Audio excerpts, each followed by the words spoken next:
तो मैं पकड़ रहा हूँ, तुम देखो।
लड़के वाह।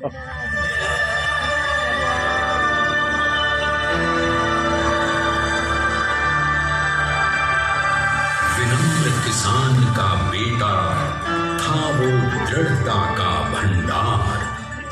वल्लभ भाई पटेल नाम कहलाता था सरदार। कृषक कार्मिक जनगण से था उसको प्यार अपार। अखिल देश ने उसे रहनुमा किया था स्वीकार। गांधी बापू का शिष्य, सत्य अहिंसा का अवतार, किंतु एक भारत करने को धर लेता हथियार। लौह पुरुष संबोधन था वो लोहे की दीवार। तेज पुंज तुम, शक्ति पीठ तुम, बल का सागर अपरंपार। ऋणी देश का नम्र नमन तुम स्वीकारो सरदार।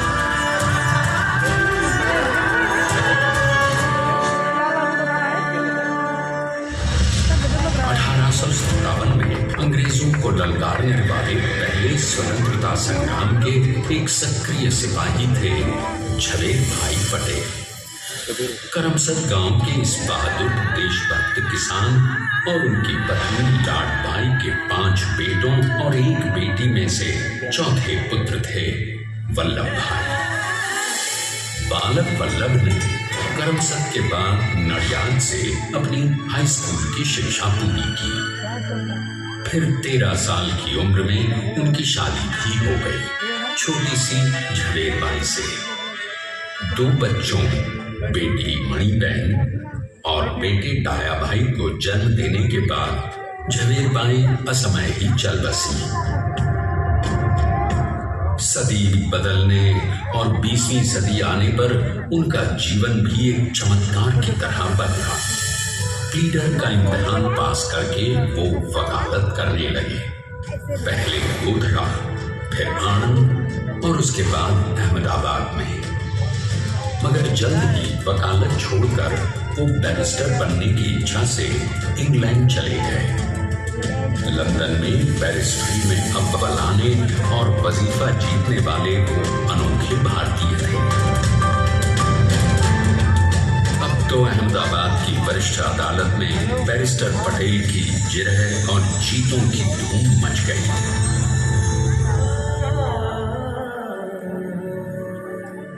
तभी एक युग पुरुष ने वल्लभ भाई के जीवन की धारा ही बदल दी। दक्षिण अफ्रीका में सत्याग्रह के अहिंसक अस्त्र से गोरे शासकों को सबक सिखाकर भारत वापस आए बैरिस्टर मोहनदास करमचंद गांधी से मिलकर वल्लभ भाई ने अपने कुछ वर्षों से सीखे विदेशी व्यवहार और संस्कार हमेशा के लिए त्याग दिए और अब वो अपने खेड़ा के किसानों को हक दिलाने के लिए बापू के साथ आंदोलन में कूद पड़े। अब उनके पैरों में जूते नहीं, गांवों की धूल थी। हृदय में भारत भूमि की शस्य श्यामला धरती, मन में थे गांधी और मस्तिष्क में एक नए स्वतंत्र भारत का सपना।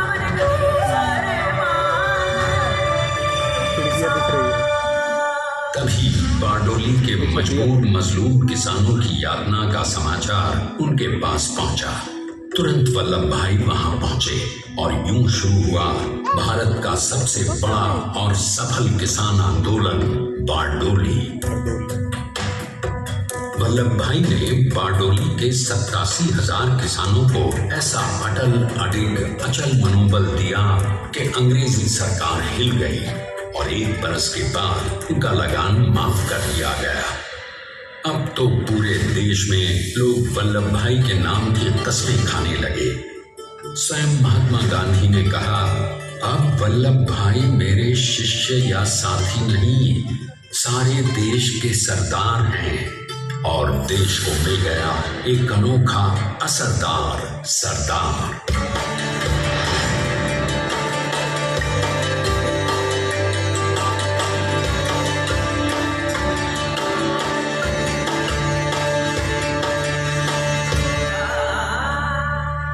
सरदार पटेल के नाम और देशभक्ति से अंग्रेज डर कर कांपने लगे।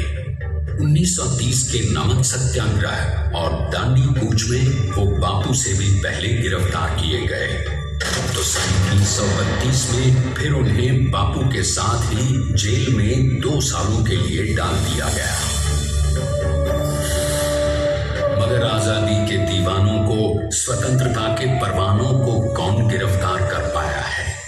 जेल से छूटते ही सरकार को कांग्रेस के नए राष्ट्राध्यक्ष पद पर चुना गया और उनकी सरपरस्ती में राष्ट्रवादी भारतीयों ने तमाम ब्रिटिश सूबों में जीत हासिल कर वहां अपनी स्थानिक सरकारें बनाई।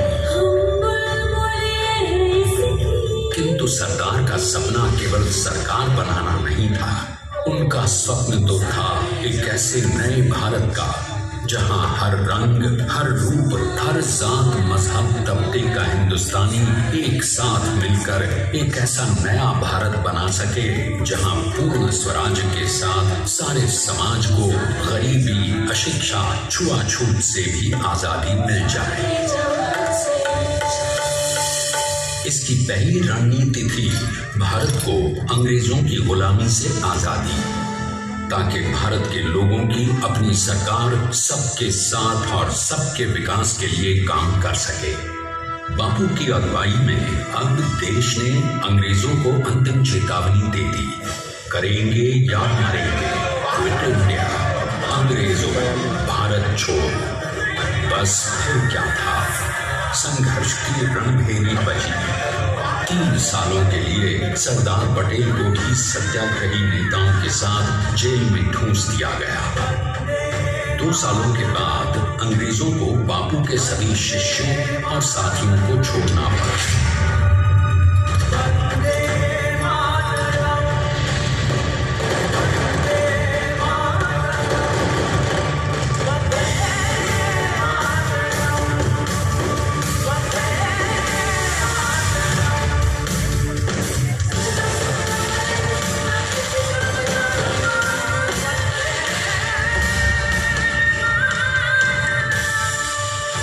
स्वतंत्रता के स्वप्न के सच होने के साथ अब सरदार पर कई एक नई जिम्मेदारियां थीं। आने वाली आजादी की तैयारी और एक नए भारत के लिए नए लोकतांत्रिक संविधान की संरचना। जैसा उनके साथी ने खुद कहा था, सरदार ने ही 6 हथौड़ी लेकर एक नए भारत को उकेरा है।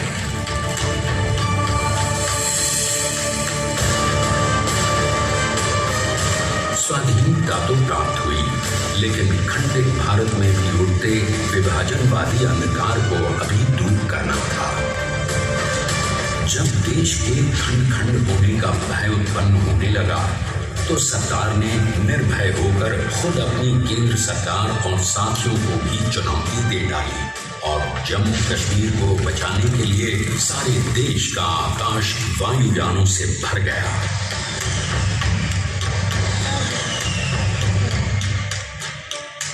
और फिर हैदराबाद और जूनागढ़ के भारत में विलयीकरण को पाकिस्तान से चुनौती मिली।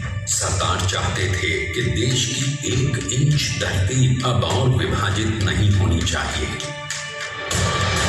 नए भारत को एक करने के लिए समझा बुझा कर मना कर 565 रियासतों को सरदार ने अपनी सूझबूझ सदाशयता संबल से एक नए स्वतंत्र भारत का अभिन्न अंग बना दिया। हमारे इतिहास में अखंड भारत के पुरुषार्थ का ये एक महानतम अध्याय है। जैसा उन्होंने स्वयं कहा था, हमें नए धागों को पुराने ताने बाने में ऐसे पिरोना है कि एक दूसरे में गुंथ जाए और बेहतरीन बनावट वाला एक नया भारत उभर कर सामने आ सके। अंततः अपने वज्र दृढ़ संकल्प से एक नया विराट विशाल एक भारत श्रेष्ठ भारत बनाकर दिखा ही दिया सरकार ने। संसार के सबसे बड़े प्रजातंत्र के शिल्पी को प्रणाम करने के लिए देश ने बनाया है ये समर्थ स्मारक। स्वाधीन भारत को समर्थ भारत में बदलने वाले सरदार पटेल को समर्पित प्रेरणा तीर्थ भी है। प्रधानमंत्री श्री नरेंद्र मोदी के नेतृत्व में बनी विश्व की इस विशालतम प्रतिमा के सामने आकर सारी दुनिया जैसे स्वयं ही नतमस्तक हो जाती है।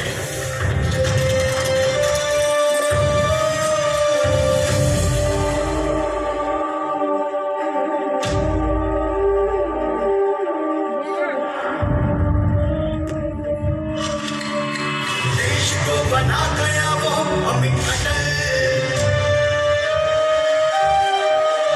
बना सका उसे न कोई शत्रु दल।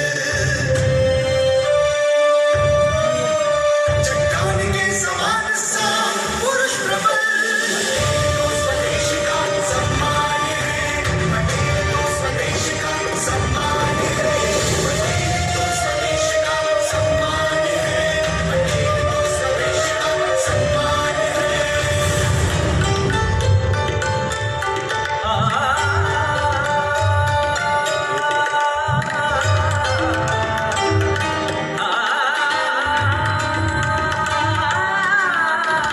छाया आकाश को छुए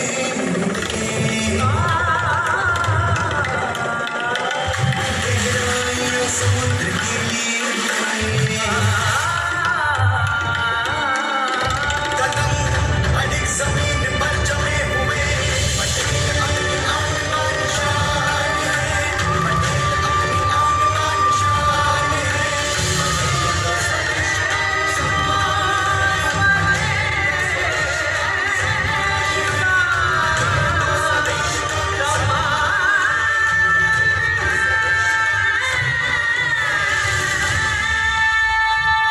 देखते हैं कि अपने लौह पुरुष को श्रद्धांजलि देती 182 मीटर ऊंची विश्व की सबसे विशाल काय प्रतिमा का निर्माण कैसे हुआ।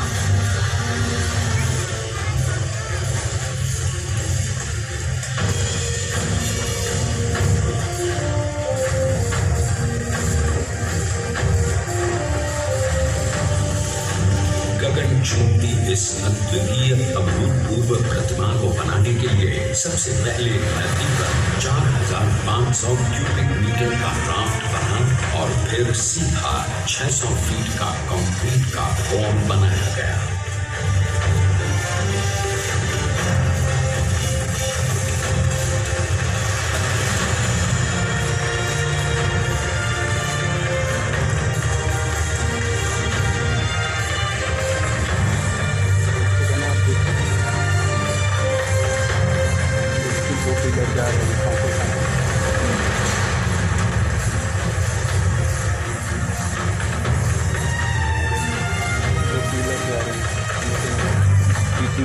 कनेक्शन दिए हैं जोड़े देखा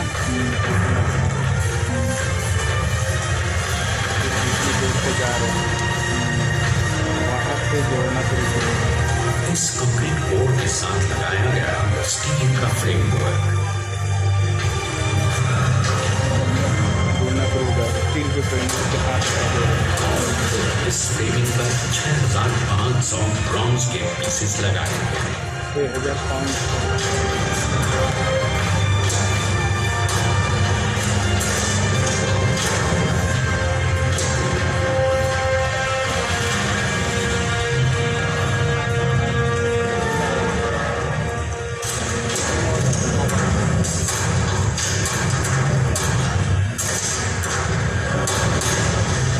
सोचिए कि 182 मीटर ऊंचे इस भव्यांति भव्य स्मारक के निर्माण में कितना सामान और मेहनत लगी होगी।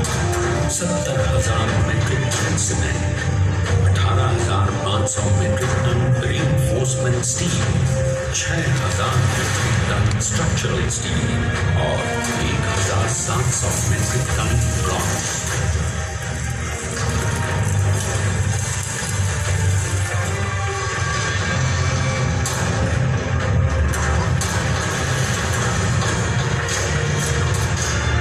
स्टैच्यू ऑफ यूनिटी आज एक वर्ल्ड आइकॉन है और इसे मुमकिन बनाने में एक सेकंड भी ब्रेक लिए बिना देश भर की टीम्स ने 24/7 काम किया। 250 से ज्यादा इंजीनियर्स, 4,500 से ज्यादा स्किल फोर्स और कई लाख मानव दिन। हम गर्व से कह सकते हैं कि कुल मिलाकर स्टैच्यू ऑफ यूनिटी के निर्माण में 95% माल सामान, मजदूर, इंजीनियर्स और एक्सपर्ट्स थे भारतीय। जानते हैं कि 182 मीटर ऊंची इस भव्य प्रतिमा को बनाने में कितना समय लगा?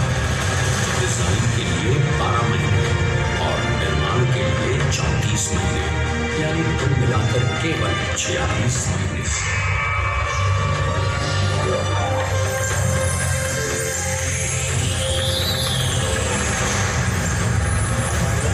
और इसी तरह बनी देश के शिल्पकार की एक अनोखी अद्वितीय विशाल प्रतिमा, जो सिर्फ आज ही नहीं बल्कि आने वाले न जाने कितने सालों तक यूं ही चमचमाती रहेगी।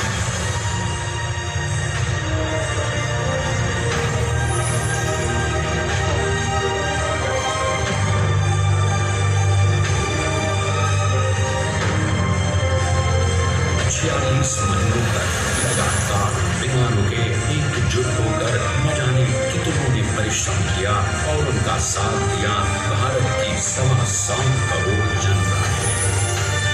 और कभी मुमकिन हो पाया एक ऐतिहासिक निर्माण जो आज कहलाता है भारत की नई पहचान। स्टैच्यू ऑफ यूनिटी, विश्व की सबसे ऊंची प्रतिमा।